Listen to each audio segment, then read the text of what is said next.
All right, and we are live. So, a warm welcome to each and everyone. Hello, from which part you are from the world. Good morning, good afternoon, and good evening. So, my name is Phil. So, I host Let Us Talk It Zipinar. And today, as mentioned from the last session, we will be bringing you two new guest speakers and two new topics. And definitely, this will be one of the wonderful topics that we have enjoyed since the last session as well. And hope you can join in Zoom to interact with our speakers, or you can just put your comments in our live platforms on YouTube, on Twitch as well. So just put your comments or your questions there. I'll bring it up to our guest speakers so they can address.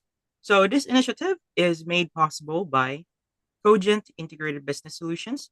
So they're an IT company based in Detroit, Michigan, and they just wanted to give back to the community through this platform, which is a free knowledge sharing platform where we invite professionals, seasoned professionals, to share a particular topic along with their experience. Because we believe information is just you can find it in the book or over internet easily using AI maybe and all that, but it becomes more valuable with the personal touch, with the experiences of our seasoned professional guest speakers. So they'll be bringing those informations to life as how they have tackled it and overcome the um, adversities that they have faced along with their niche and expertise. And they're here to spend their uh, like a short or a little of their important time to give us that valuable information that we are needing. So if you're wondering why we call it Zipinar, not webinar, well, it is a webinar, but we try to zip in two topics in one session to lessen the time consumed, but to maximize the information that you gain from this initiative. And without further ado, let me just introduce to you the first topic that we have today, which is communication skills in leadership. So, along with this topic, our guest speaker is Mr. Alex Falzon, and this topic is actually wonderful. It's pretty simple when you read it. Communication skills in leadership. Communication skills is very rampant. Like there are a lot of leaders, or I mean, speakers that teach about this. But our speaker would love to discuss the vital role of public speaking and effective communication in leadership, and also we'll explore how these skills can inspire teams, foster collaboration, and drive organizational success. So Alex is he's a founder of Alex Falzon, a sales consultancy and advisory firm, and he believes that um, in people that they can they in turn believe in themselves and provoke change and further development. So he has over 4 years of experience as a speaker and coach, and have helped individuals and organizations achieve their full potential through coaching and training in sales, leadership, mindset, and also he had partnered with clients to understand their goals, challenges, and opportunities, and provide tailored solutions that drive performance, growth, and engagement. And here we have Sir Alex to take over for the first topic. Thank you very much. Thank you for that introduction. Sounds that Alex Falzon is very important, but believe me, he's very humble, or I hope to be seen as that. I wanted to explore the importance of public speaking and leadership in today's brief session.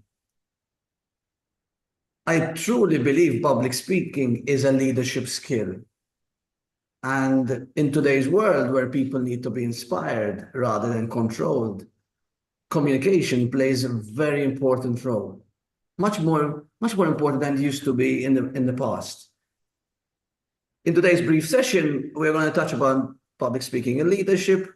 Why is it important in articulating your vision, expressing your own feelings, to be seen authentic, and finally, communication in giving feedback and receiving feedback, which I think are very important in today's world. I'm a big follower of Simon Sinek, and Simon Sinek says leadership is not being in charge, but it's about taking care of those in charge. So how do you take care of people? What is the highest value of care you can show people? It is by actually listening to them, listening to making them feel important. I think that solves half of the problems. So communication plays an even more important role. in today's world.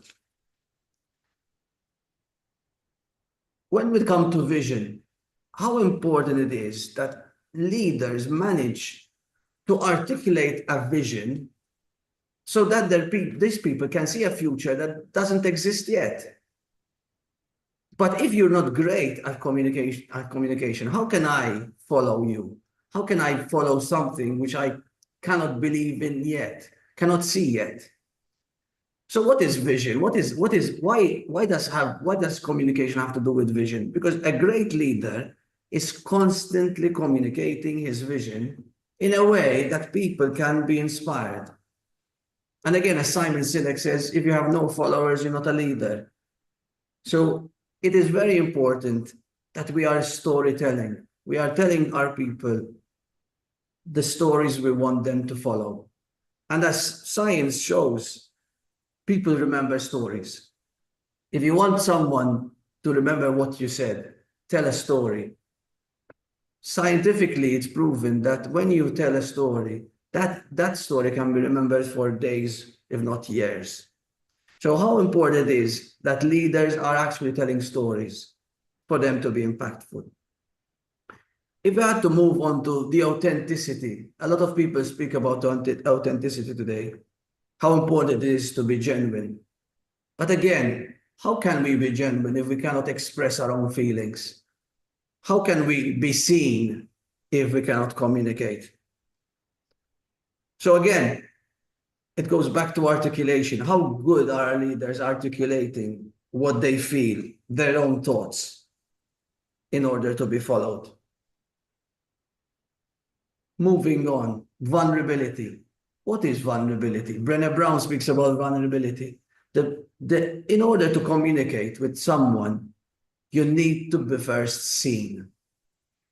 And how are you seen? How can your vulnerability be seen? Is by articulating your own feelings. What scares this out of you? What makes you feel happy about work? So again, it all goes back to communication. And the truth is that we sometimes see leaders, as we used to see them in the 1960s, 70s, 80s, people who had speak about a dream. Yes, that is important. But today, leaders need to be a bit more than that. They need to communicate really well, articulating their own feelings. And if we had to touch on feedback, again, how good is it to be a leader, but not managing to collect enough feedback? Do we have ask enough for feedback within our teams? And again, how do we ask for feedback? It goes back to the same point. Are we articulating the way we want to receive enough feedback? Are we asking for feedback in the right way? Are we creating a safe space for our people to create enough feedback for our organization? So as you can see, Phil, most of what we're speaking about here circulates around communication. As you nicely explained, I work with a lot of leaders. And most of the struggles we have when we coach leaders comes from communicating your thoughts, your expectations. It's useless trying to delegate because, we have all this pressure in the world. We need to delegate. We need to trust. It's a trusting world. But if we're not able to express, articulate again, the end result. So I get you, Phil, to do something, and I cannot explain to you the way I would be happy with the end result. You go off, you do your own task, you spend maybe hours on it, and the result is very different to what I expected. I have one question actually. Of course. Like in terms of asking feedback, this happened to me multiple times when I was way back in my previous like supervisors and managers and all that. Like there's a fear when you provide the actual truth when you give them the feedback that they are asking, for example, because there we have experience. I personally I have experienced cases there, like you'll be power tripped if they do not like the way you give your personal feedback to them. So how does that work? How should is it like the employee who should control the actual feedback given, or is it the Okay, leader? Yeah, that's a very good question. So if I'm understanding where your question is, sometimes we actually give feedback to our leaders, and the way they handle that feedback doesn't encourage us to go back with more feedback. yes, Because is that correct? correct. I think there's no perfect leader, Phil John. So there's no element of perfection in anything. So I believe that sometimes, and this is not mine, is what Simon Sinek says, try to be the leader that you don't have, or try to fill in the gap. Um, Most leaders haven't been trained to be leaders, but they have been promoted because they were good at what they did before, and they've become leaders. I think leadership is a truly learned skill. So giving feedback to someone who cannot manage it, sometimes we need to manage upwards there. And I think it's very important to articulate, again, using the same words, how you feel when your feedback is not used properly, or maybe it has been used in the wrong way, or maybe divulged, or power struggle, as you mentioned. Mhm. Because we are all learning. And although we expect the leader to know more than us in everything, sometimes we can lead in those situations by being vulnerable here and authentic and say, listen, Mr. Leader, I was really open about this. It wasn't easy for me to give you this feedback. The way you are handling this is not making it easier for me to come back with more. Can we have a conversation around this? So it doesn't always have to be top bottom, but it could be the person at the bottom leading that conversation. It's very similar with trust, similar with many things. So you might have a leader who is not good at public speaking, and rather than pushing his buttons there, being of help to that person in certain situations for them to shine just the same. So how nice it is to work as a team, and identifying each and everyone's strengths and weaknesses, and creating a bigger outcome when we all work together. I don't know if that answers your question. I Yes. think I think leaders need to be trained in how they manage feedback. Um, so making sure that for the leaders out there, they are creating a safe space. They are making sure that they are first asking for feedback, because it creates an open conversation. It's not about someone always giving someone else feedback, but it's both ways. And the way we handle feedback as leaders enables the other party to be more open about the situation. But thank you for that question. Yes. It makes me more comfortable in this position as well. So I'm being very vulnerable here. Yes. Maurice, I actually wanted to add to the topic. If it's yeah. Alex, you have behind you mindset is everything. It's totally about the mindset of the person receiving the information. Do I want to receive it as negative?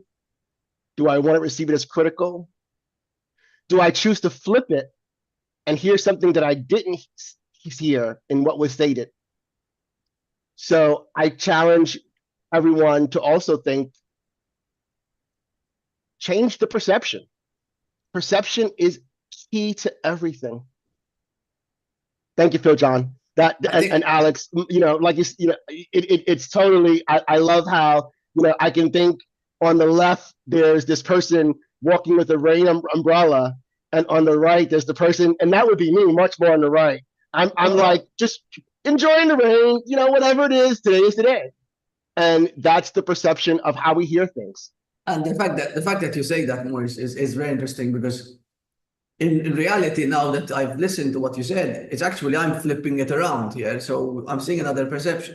So rather than taking against my leader, using that interaction for us to grow both as individuals, both as leaders, because we are all leaders, to be fair, Phil John. We are all leaders. I think that is a misconception. Some people start to lead when they have a team. The truth is, you start to lead yourself first. That's when you start leading. the self-leadership. And the better you lead yourself, the better you know who you are, the more impactful you are. In fact, that leads me to probably the last topic I wanted to mention here, how important leaders are self-aware. Because the truth is, we can really be good at articulating our words, but if they don't match what we do, there is a big inconsistency there. And really and truly, it's consistency that builds trust within our teams. The trust brings empowerment. And if I am empowered in Maurice and Phil John's presence, I feel they are inspiring me. And that is probably the highest level of leadership. I am inspired by what you say, because you say it in a way that makes me think I am bigger. There's a nicer, bigger place for me. But the way you articulate it reinforces that dream, that vision, that mission in my mind. So how important it is for leaders today, not only to articulate what they feel, but are in touch with what they feel. And sometimes being vulnerable. Sometimes, as Brené Brown would say, vulnerability is a strength. If I am a leader, I'm never seen vulnerable, I've never expressed the vulnerability, I've never shown people my vulnerable side, people will find it very hard to be vulnerable with me, very hard to open up with me on those situations. So I think that, thank you for that, Maurice. I think it linked nicely to what I wanted to really conclude today. So if I had to give my 3 takeaways about public speaking is practice, practice, and practice. I think that's the best thing, the power of 3. The more you practice public speaking, the better you are. A little secret, maybe not a big secret. At the age of 4 or 5, I used to struggle to put up my hand to go to the bathroom. I used to struggle with that. It's a true story. I was probably the shyest person in the room. And because when I put my hand to go to the bathroom, I would get all the attention from the class. And I didn't know how to manage that. So really and truly, today my daughters say, but do you feel ashamed? Do you know what ashamed means? When was the last time you were ashamed? It's because I've been practicing that out of my comfort zone vision. And by the end of it, you forget really and truly how it feels to feel shy, because you have practiced over and over again and failed many times this new skill set. And you become a bit less shy and more confident. So my tips here, if people here are leaders or want to be leaders, make sure we are articulating well. And if we don't feel we are not articulating well, practice even more. It's a refined skill set. How good am I really expressing what I really want to, what I'm feeling inside? Is that the message I wanted to leave the person in that one-to-one? Is that the message I wanted to leave my team with? Have I managed to motivate them after the session? This is the way we grow. We get feedback, we look, and then we try again.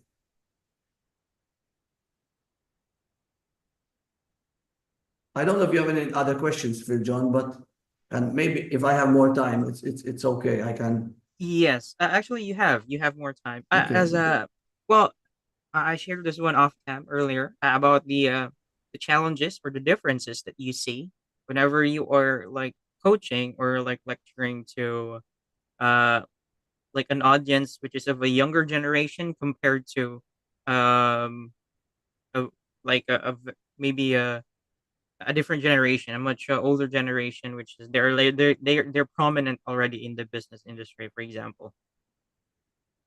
Okay, this is very important. I think the younger generations nowadays are much more tech savvy. Okay, it's not a big secret, you know. Most generations are born using a phone nowadays. So I think they're struggling a bit more with the human connection. I think from my generation, so I was born in the 80s. For me, it's easier to pick up the phone and give someone a call. Maybe the younger generations prefer a WhatsApp or a message or a Facebook Messenger. So I think the public speaking here might come a bit more difficult because we are not practicing that much, but using other ways of communication. So when I actually do training for younger generations, I make sure that I first speak their language. So digitalize my training, or better still, gamify it most of the times, because I think it works well with younger generations. And then once I managed to build that bridge, so I know how to speak your language. I know we sometimes need to use our phone to communicate. That's where I start to build a bridge. And then the phone can be used in many ways. So one particular exercise we do in public speaking is actually we record ourselves giving a short speech, because a lot of people don't like the sound of their voice. If you ask a lot of people to listen to their own voice, they don't like it. And I think that is probably one of the main challenges. If unconsciously I know I don't like my voice when it's recorded, because that's the real voice, Phil John. The real voice is the one you record, it's not the one you hear. And sometimes we go very fast. And when we record ourselves, we realize that we're going very fast. So the first thing we do is we embrace our voice. We love our voice. That's our voice. If unconsciously we don't like it, we know unconsciously we are bothering others with our own voice, which we don't like. And that links nicely to our belief system.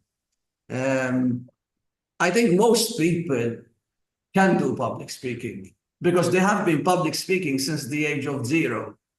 If you look at a baby, when a baby wants a nappy change, they make sure that they're heard. And if they're not heard, they shout out louder and shout out louder and shout out louder. So unfortunately, over time, we become a bit more quieter and we don't ask so many questions. So people have the skill set of their voice, the skill, they have been training their voice from day one. Most of the times, it's a belief system which we need to tackle, and predominantly it's through coaching. So people don't want to speak in front of people, not because they don't know how to speak, because of the fear of they will fail, or maybe when they were 6, they spoke in front of a class, and now they are 40, and they still carry that experience which has defined them through the years. So I think most of the times what we do is we focus on the mindset here. How am I seeing myself? Through which glasses am I seeing myself? Do I think I'm going to fail? Because if I think I'm going to fail, as Maurice said, I would fail. Perception is projection. And sometimes we need an Alex, a Maurice, whoever it is, who will believe in us. As you mentioned, my purpose is to believe in people so they in turn believe in themselves and provoke change. You need that someone who believes in you a bit more so that you can believe that you can change. And again, it's one step at a time. Today, you start speaking in front of your people and maybe you fail. Tomorrow you learn from that and so on. It keeps on improving. Unfortunately, our mind is very good at picking up the negatives.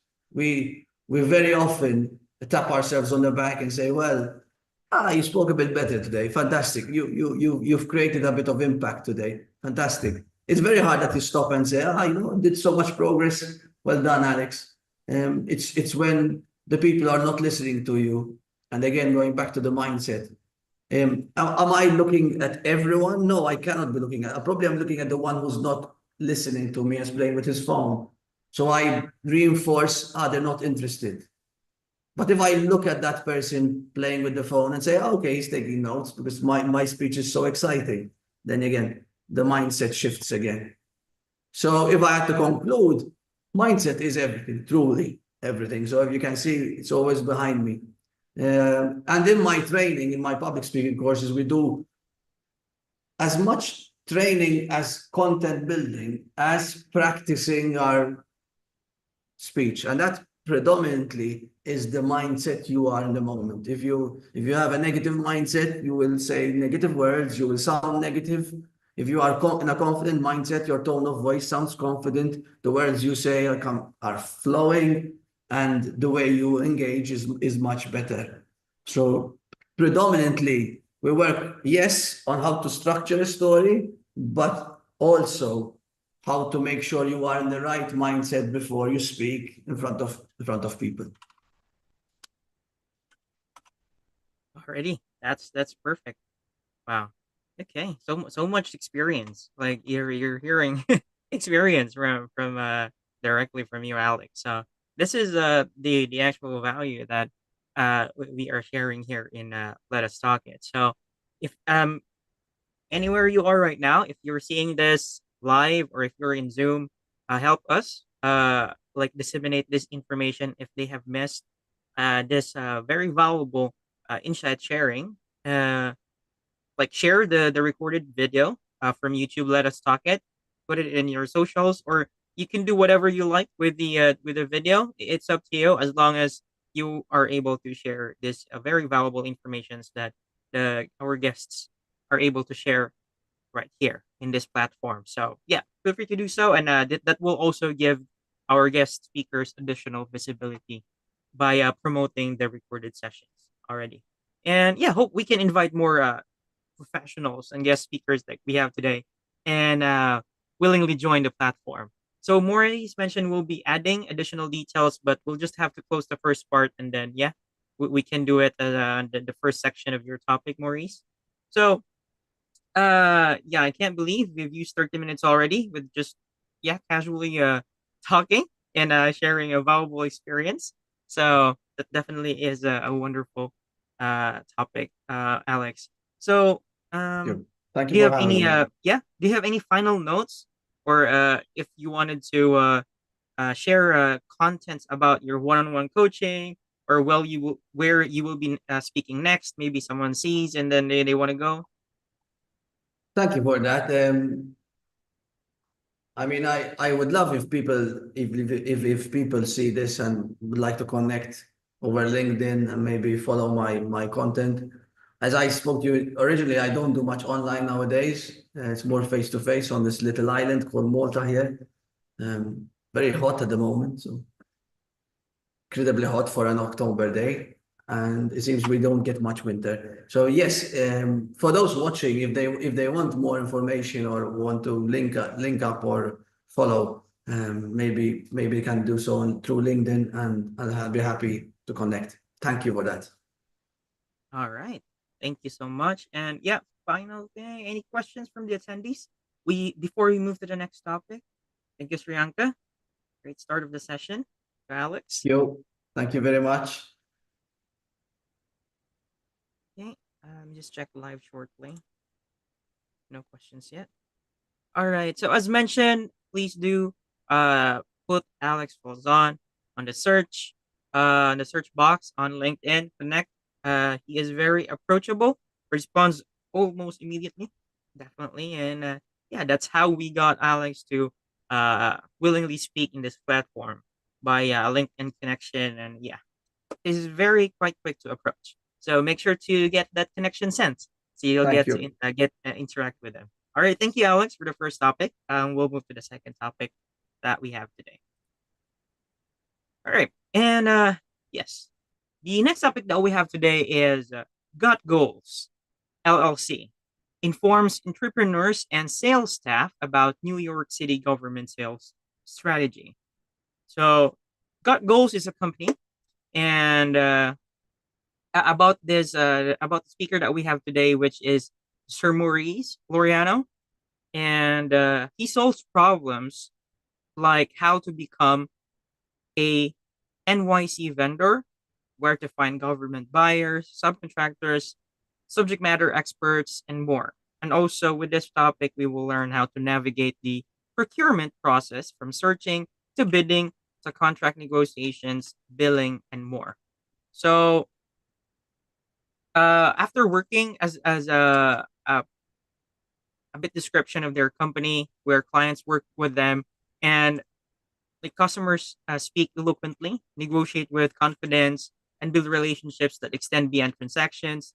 So their company solution focused coaching sessions prioritize actionable steps for success, enabling you to achieve milestones swiftly, recover from setbacks efficiently, and make impactful business decisions. So our speaker is an award-winning government grant writer, school uh, or district leader, IT executive, and business analyst with 3 decades of expertise in administrative operations across education, nonprofits, public policy agencies, and diverse corporations. And also spent 3 decades honing his skills across various domains, from government grant writing to school building administration and NYC Community School District leadership, technology leadership, and business analysis. And without further ado, we have here Mr. Maurice Loriano. And he mentioned before he start the topic, he'll add on to the first, which is about generational communication along with his topic. You can now take over, Maurice. Thank you, Phil John. Thank you, Alex, for having me. Thank you both for presenting so eloquently. Alex, your topic illuminates mine in that I am the product of Toastmasters. For those of you that don't know, Toastmasters is a public speaking program that will help you become better in your public speaking practice.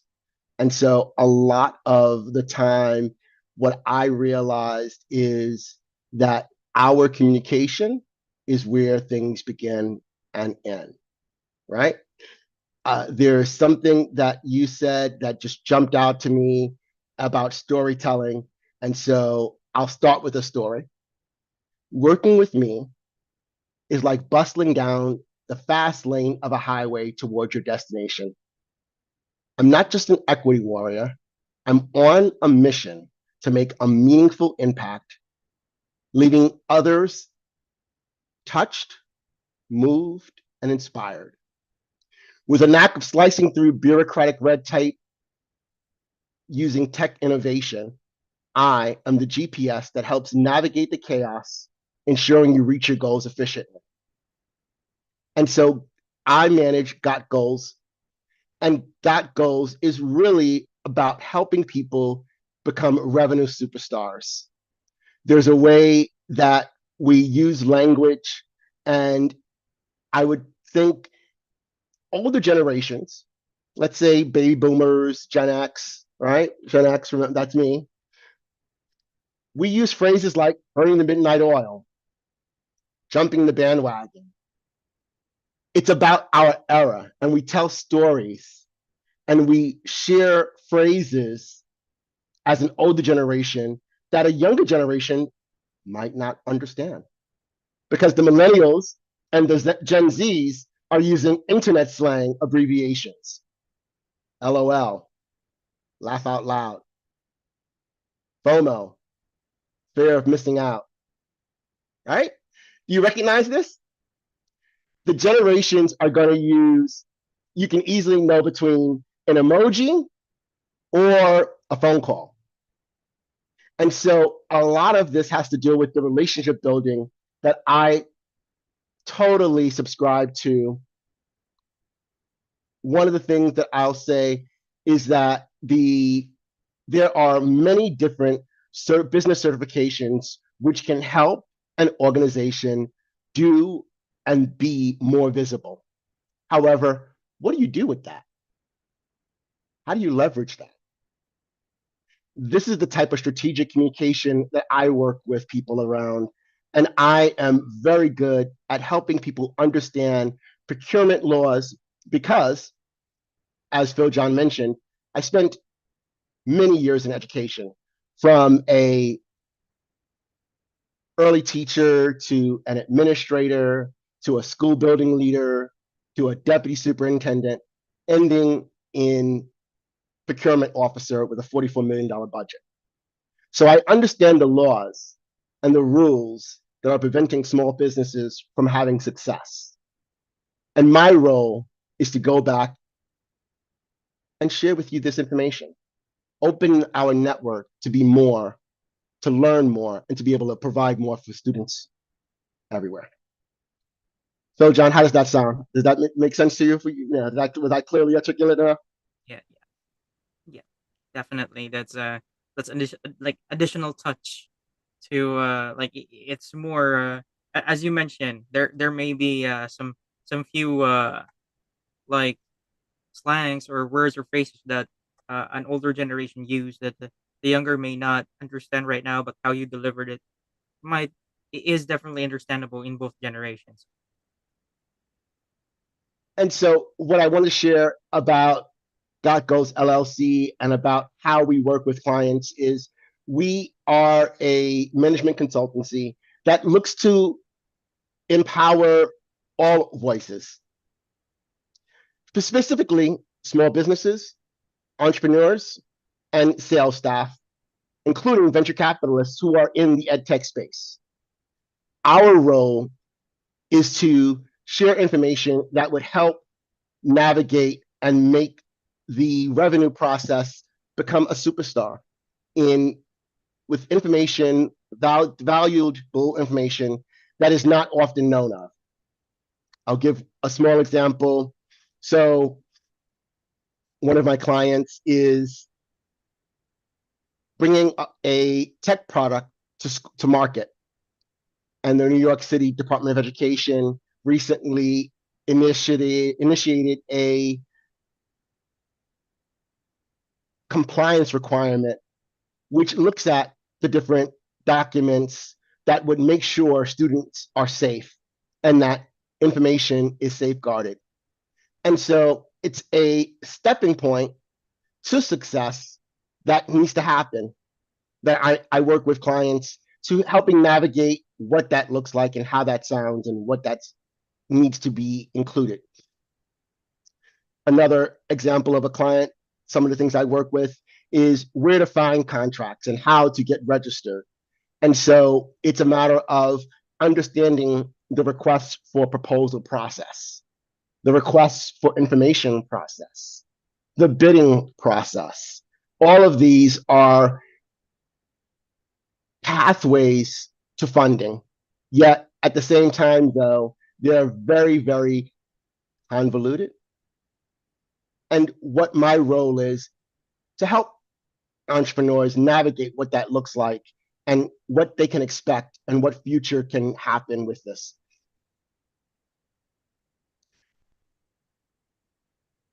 So, John, did you have a question? I'm sorry, I apologize.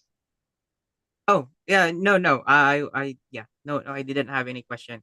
I'm trying to I'm trying to sync that in for now. Maybe yeah, I'll try to generate a question later on. No But worries, no worries. yeah, I please go apologize. ahead. I saw you move, so it's like, uh-oh. No Yes. movements.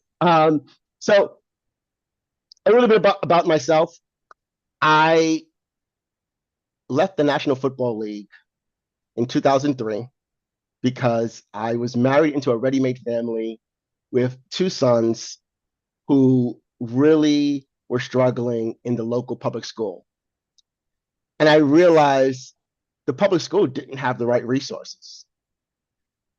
And that's going to be every school for that matter, whether you be public, private, or other. There are opportunities for families to come together and partner with schools and teachers. And that is a grave thing that needs to happen and sometimes doesn't happen. So what I did actually was I led the parent leadership community when it started with parent coordinators and community education councils. And that was my first experiences within the Department of Education administration. A lot of my experience was in the Bronx, where I was able to look at student data and help transform that and make that more knowledgeable and impactful for teachers. And so when we look at what a student is doing and how they are performing academically, what other information can we glean from them? And how do we support that student to have a more enhanced experience in the classroom? And that should include its parents, but that also should include our external community partners who are sometimes not familiar with how to integrate into a school. And so me as Maurice have devised that in my current years, would love to be able to share with individuals, here's how you do it. Here's how you bring your product to market in a small school or in a community that's needed. a very fun project is entrepreneurs who have technologies that will help students with disabilities. And I think that every product has some aspect of this, but yet there are some people who are really doing great work and can really make a difference in that isolated area. And I'd like to help you figure out how to make that work. And so I went from working with parent coordinators to then looking at student data and identifying where these gaps are, right? To then actually being promoted into the chancellor's office and actually having an opportunity to work with non-public schools. So I was able to see how public schools work and also how non-public schools work. And the level of education and the level of rigor in terms of education, in terms of curriculum, is very different. And so it empowered me to realize that there are large organizations that are able to do great stuff, but there are also these small mom and pops, my peers, who are really committed, who want to make an impact. And so it's a matter of involving them and informing them, here's how you do it. And I'll say it starts by identifying who is your client profile, who is the real person that is going to make the best solution out of what you're offering. And then also now figuring out how to engage with them and how to present your package, how to present your product in a way that is attractive, that is relevant, that speaks to the diversity of the population. It's doable, folks. The best I can say is that it's doable. Clients who work with me have a deeper understanding of market dynamics and effective business strategies because of these real life examples. So I implore you to, if you know someone who is an entrepreneur or a small business owner or in sales staff around education and wants to bring more things to schools, feel free to reach out to me. I'm around for that initial conversation to explore how do we bring education to the next level. A lot of us, myself included, but I'll think parents and everyone who has an idea will say, our educational system is broken. So what are you going to do about it? This is my contribution. Back to you, Phil. I see. Wow, that's really a great thing that you're doing, Maurice. Um, well, like, is it almost impossible if, let's say, for example, like there is like 50, let's say 50 to 60 classrooms with around 30 to 40 students in one room? Like, if in case in that situation, like, how is the data, like, how is the like gap finding? Is it almost impossible, or is just you just need enough time? So I'll say to you that we most likely have more data than we need. Mm. And it is the overabundance of data which keeps people from moving forward. And I would ask you to just think about how many times you raise your hand. What do you raise your hand to? When do you raise your hand? Are you in what creates a safe environment to have those type of dialogue, to have that dialogue? That's valuable data. And it has something to do with how we choose to use it. And so oftentimes there aren't these huge spaces of students who are not ready to learn. In fact, it's the opposite of these huge spaces where teachers may not know how to communicate with that student. They don't know how to tap into it. And it's a matter of making an impact. And Alex said it exactly so, in being relevant and being connected. And so when there's a connection, that's when learning happens. Overall, America is struggling with a reading challenge. Overall, reading literacy is not where it needs to be. And when we take standardized assessments, it gets become really acknowledged as to where the gaps are at. Washington, D.C. has a huge gap in literacy, reading literacy, but they've been doing a lot better than where they were, and they will continue. And it's using partnerships with stakeholders, with families, with technology, with small businesses that all come together to make this an enhanced space. I see. Wow, fantastic. And I'm not sure if I'm asking this right, but yeah, just in any case, like, have you worked with an entrepreneur which, like, they were almost unnoticed, but their actual product or project has much bigger impact than the others? Totally, I have, and that's the people who I would love to continue talking with, because those are the individuals who are siloed.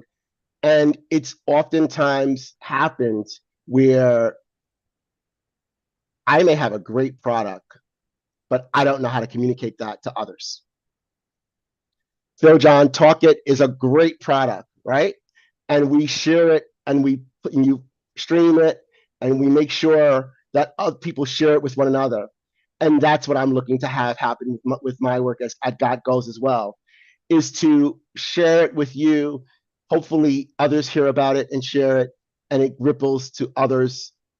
And eventually, hopefully, the people who need to know about it will contact me and say, hey, let's have a conversation, because I need to know how to bring this to market. I think this can make a difference in the world. And I'm totally for having that conversation with you. All right, definitely. Okay. Wow, it's very yeah, it's interesting. Wow, what a great topic, definitely. Yeah, let's check with our attendees. If there are any questions, or if Alex wanted to add, if he has any questions.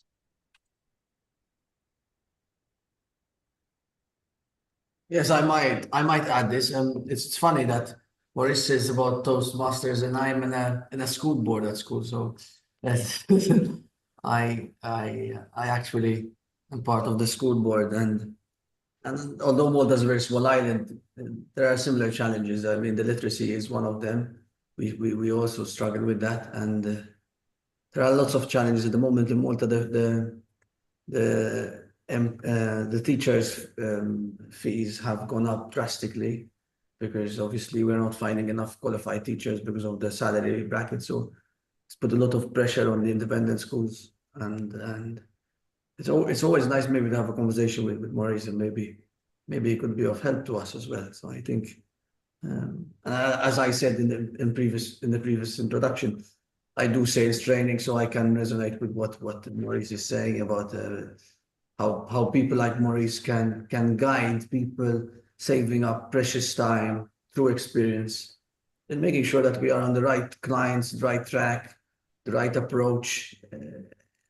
What Maurice is speaking about is very complex, so you need people who have been there, maybe both sides as well of the story, and guide you through the sales process. Because obviously, I would imagine, I haven't worked in some similar industries.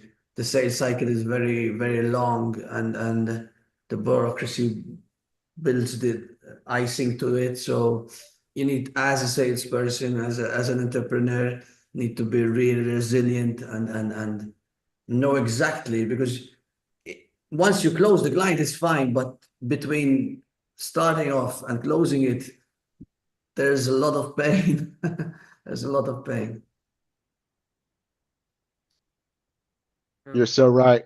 Alex, I'm curious to know, from the board side, do they share data with you guys, and what type of data, literacy issues, like how is it going in where you're at?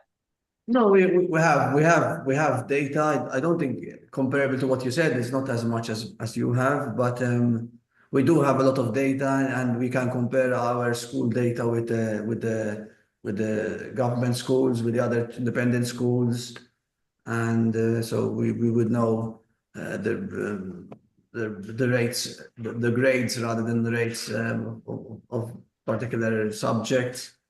So I think that is important, and there's a benchmarking module, so we would know how fluent they are in English, how fluent they are in Maltese, which is national language, and how good we are reading in this language. And I think yes, we have that data. Um, it's I don't know if it's on that's it's on the same case on the other side, but we are struggling to find educators. Education is more today of a vocation than it used to be. The challenges are much bigger, I feel. Maybe they're not rewarded enough for such a dedication because it's a truly a vocation. I think probably AI will play quite a big role in the coming years, which will definitely fill in the gap.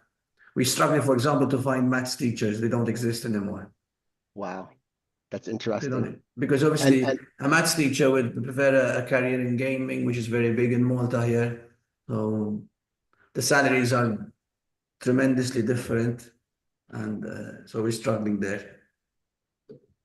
it's good to hear, and also disheartening. Um, and I'll tell you both. First, I'll say the issue of good teaching and quality teachers are everywhere, in part because we, the people who have been doing this, need to stop doing it. Let's be true, right? Think about when we went to school, and the generally speaking, the person who has been teaching for 27 years may not necessarily be the best still new great teacher. But at the same time, though, how are we helping our young education, colleges, and creating pathways for people who look like the children to actually teach the children? Yeah. Interesting. I think in many ways, Alex, you and I probably grew up in a generation where playing school, even when it was not school, was cool. And I think Phil John, I don't know, do they still play school? As Gen X, was that still like a thing? It Well, generally speaking, yeah, it's all on games. games, yes, it's like it's never be it will never be it like be eliminated. It's always there.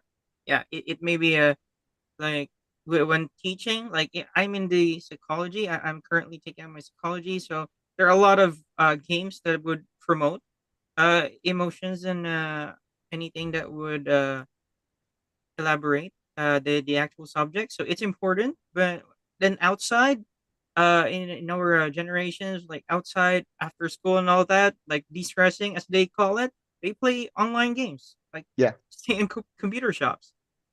Hmm. So the communication skills that need to happen don't necessarily get cultivated in the same way. To say, oh, I want to be a teacher when I grow up because that's what I was doing when I was playing, and noticed that it was something I enjoyed. It's a very different. It's very different. Alex, the struggle is everywhere. And I'll say totally, I'd love to have a conversation because that's who I am as a person who enjoys challenges and solutions. I will also say, while this is what I'm doing now to focus on small businesses, all of my career within education was about ed reform and about understanding and deciphering student data to tell stories and Wow. to identify how to use that information for better purposes, for good purposes. So totally, there is a gap when we're not finding the right teachers. We're not finding, and that starts with a conversation with universities who are then creating that pathway. So that's where you can create a pipeline. And small story, I'm sure we're out of time, but I'll say one of the highlights of my success was getting a college professor to send all of his interns, teaching interns, to one school, and having those teaching interns then be able to really have instructional practice because they partnered with the classroom teacher to really do what is it, how we do this. How, they literally got hands-on experience, and it became a great synergy community-wise that really great got an opportunity to bud into great partnerships out thereafter. Wonderful. All right. So yeah, this is actually a big topic, but yeah, we're running out of time. But definitely, there's if people are curious to know, how would they connect with Dot Goals or Maurice, and then Thank anything you'd like to promote, or like if you have events in the future. Sure. So I am speaking on October 15th with the Long Island African American Chamber of Commerce, but I ask you to follow me on LinkedIn at MLAURIANO, or educationsalesconsulting.com is the best way to reach out to me. And feel free to go ahead and schedule time to chat with on my Calendly. Thank you, Phil John. Thank you, Alex, for having me. All right, definitely. So, as you see, we have definitely brought you two great topics that we have today, and speaking from their personal experience into how they bring their practice into field work. So, for those who are watching or will be watching this recorded session, we encourage you to show up. And if you wanted to be a guest speaker and just wanted to speak what you have in mind and contribute to the community of your best practices and all such, we are welcoming you definitely. It doesn't matter if you are new in public speaking or if you are still learning, we are welcoming you definitely. It's the value and the experience that we are looking for the most, definitely. But also, it will be a great initiative for you to be able to connect with such professionals that we already have. Who knows? Whatever you are working with right now can be leveraged by our professionals that we have been having as a guest speaker here in Let Us Talk It. So connect with us or connect in our social media pages, Facebook, LinkedIn, and YouTube. Definitely, we will be getting in touch with you from those platforms. And great thanks to our two guest speakers right now. Very passionate about their work and very willing to join us today. And their free time, or it may not be free. They may have scheduled us just to speak for Let Us Talk It and share the same initiative. Free knowledge, definitely. It's the most valuable treasure that anyone can share to each and every one. So thank you, Alex, and thank you, Maurice, for joining us today. And our next schedule is the same day, Wednesday, 12 noon to 1 p.m. Eastern Standard Time. So next Wednesday, we're inviting you as we will bring you two new guest speakers and two new topics, definitely, that we will talk about and be engaging with. So join us again in our messages, how to join, so we can share it to you. And we keep posting on our social media platforms. So just search Let Us Talk It or follow on LinkedIn. And yeah, you'll know further updates, definitely. So again, I hate to say this, but we have to end the webinar today. Definitely will. And also, one thing, put in the comments if you find the topics today interesting or if you wanted to hear more from these persons, individuals, professionals. We will definitely schedule another invite for them for a different topic that you wanted to hear. All right. So thank you so much, everyone. All the best and take care as always. Thank you, John. Thank you. We will end That's the it. webinar today. Bye Bye. for now. Bye for now. Namaste.